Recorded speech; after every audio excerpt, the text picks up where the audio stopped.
Selamat pagi Bapak Ibu yang terkasih, jumpa kembali di Renungan Pagi GKI Cibadak, dan pada saat ini saya akan berbagi tentang tema anak sulung dan anak bungsu. Sebelumnya, marilah kita bersatu di dalam doa. Ya Tuhan, pada saat ini kami bersyukur atas penyertaan-Mu di tidur kami malam hari tadi, dan kami sudah bangun dengan badan yang segar, tanpa kurang suatu apapun juga.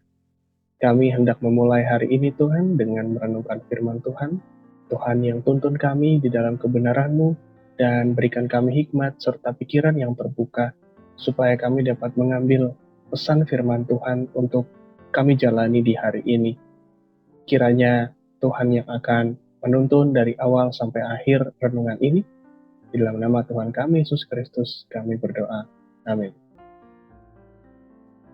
Bacaan pada hari ini diambil dari Matius pasal 21 ayat 28 sampai 32, saya bacakan untuk kita semua. Tetapi apakah pendapatmu tentang ini? Seorang mempunyai 2 anak laki-laki. Ia pergi kepada anak yang sulung dan berkata, "Anakku, pergi dan bekerjalah hari ini dalam kebun anggur." Jawab anak itu, "Baik, Bapa." Tapi ia tidak pergi. Lalu orang itu pergi kepada anak yang kedua dan berkata demikian juga. Dan anak itu menjawab, "Aku tidak mau." Tetapi kemudian ia menyesal, lalu pergi juga. Siapakah di antara kedua orang itu yang melakukan kehendak ayahnya? Jawab mereka, "Yang terakhir." Kata Yesus kepada mereka, "Aku berkata kepadamu, sesungguhnya pemungut-pemungut cukai dan perempuan-perempuan sundal akan mendahului kamu masuk ke dalam kerajaan Allah. Sebab Yohanes datang untuk menunjukkan jalan kebenaran kepadamu, dan kamu tidak percaya kepadanya. Tetapi pemungut-pemungut cukai dan perempuan-perempuan sundal percaya kepadanya. Dan meskipun kamu melihatnya, tetapi kemudian kamu tidak menyesal dan kamu tidak juga percaya kepadanya." Demikianlah pembacaan firman Tuhan. Berbahagialah kita yang senantiasa merenungkan firman-Nya. Kita akan masuk ke dalam renungan kita hari ini. Ya, saudara-saudara yang terkasih, sebuah fakta di dalam hidup kita bahwa tidak semua orang yang bersikap sopan dan baik dapat menjadi efektif untuk kelompoknya. Banyak sekali mungkin kita pernah mendengar bahwa orang selalu mengingatkan, jangan tertipu kalau kita bertemu sama orang yang tidak dikenal, yang pakaiannya baik, yang rapi, yang sopan, sikapnya sopan kata-katanya. Terkadang mereka justru malah hendak menipu. Tetapi justru ada orang-orang yang tidak unggul di dalam sikap dan perilakunya, yang mungkin pendiam, mungkin tutur katanya tidak selalu sopan, mungkin sikapnya tidak selalu hangat, begitu ya. Tetapi tanggung jawabnya sangat baik. Ketika diberikan tugas, orang-orang ini pasti akan mengerjakannya dengan sepenuh hati. Dan pada saat ini kita harus melihat juga bahwa hal ini terkadang luput dari perhatian dunia dan masyarakat, yang seringkali menitik beratkan kepada tata krama serta kesan yang diberikan oleh seseorang kepada mereka. Mereka akan senang kalau orang itu bisa meninggalkan kesan yang baik. Wah, orangnya baik ya, sopan, itu akan mereka nilai secara positif. Tetapi orang yang cenderung pendiam, tidak terlalu menonjol, mereka akan mengatakan, wah orangnya ini kurang baik ya. Mungkin dia kurang aktif ya, kurang supel, kurang mau bergaul dan sebagainya. Padahal kalau kita mau lihat dalam hidup ini, yang membuktikan pasti adalah waktu. Dalam waktu tertentu, justru bisa saja orang-orang yang berkesan baik di awal pertemuan ternyata mulai menunjukkan kekurangan mereka. Sedangkan orang-orang yang diam, orang-orang yang tidak terlalu menonjol, justru bisa membuktikan tanggung jawab dan kapasitas mereka.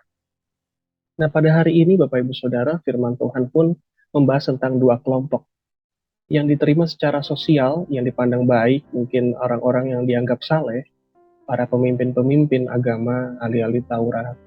Itulah kelompok yang pertama. Dan kelompok yang kedua adalah orang-orang yang tertolak oleh masyarakat. Bisa dikatakan mereka adalah sampah masyarakat di mata orang-orang.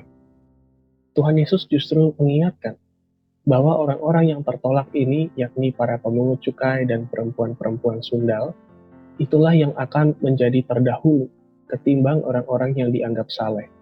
Mengapa demikian? Alasannya adalah bahwa mereka terlihat menolak firman Tuhan di awal-awal mereka dilihat orang. Tetapi pada akhirnya mereka memegang perintah Tuhan. Mereka bertobat, mereka memperbaiki jalan hidup mereka.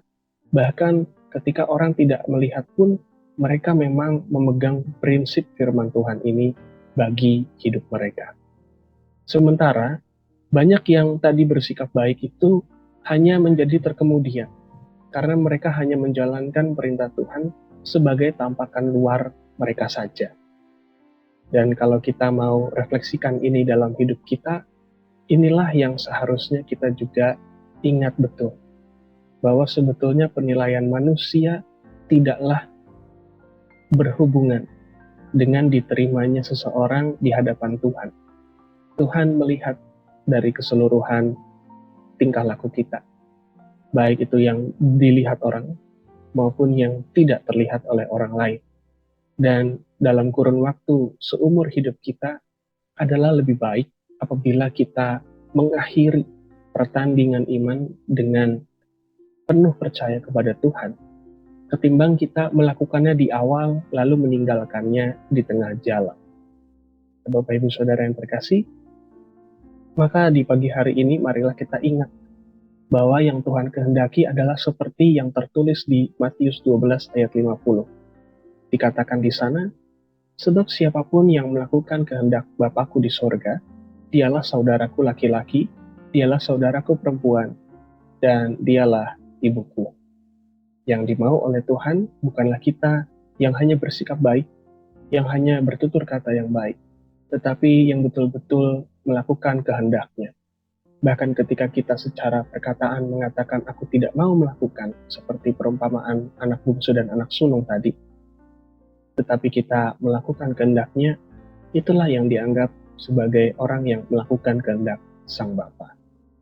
Selamat menjalani hari ini. Tuhan Yesus memberkati. Mari kita tutup di dalam doa. Ya Tuhan, ampuni kami kalau kami pernah menilai orang secara salah. Mungkin hanya menitik beratkan kepada kesan pertama kami melihat mereka, atau tampakan luar yang kami lihat dari pertemuan kami dengan mereka. Dan ajarlah kami Tuhan untuk selalu mengingat bahwa hanya Engkaulah yang dapat menilai siapapun juga, termasuk kami dan keluarga kami.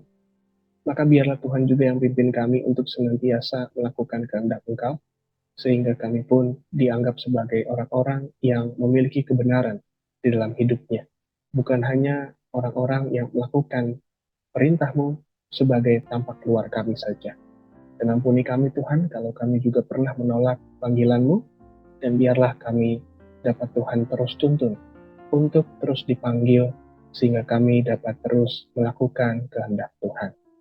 Dan sertailah kami di hari ini Tuhan, lindungi kami, berikan kami kesehatan, berikan kami juga hikmat dan kesabaran di dalam menemui segala situasi yang akan kami temui di hari ini.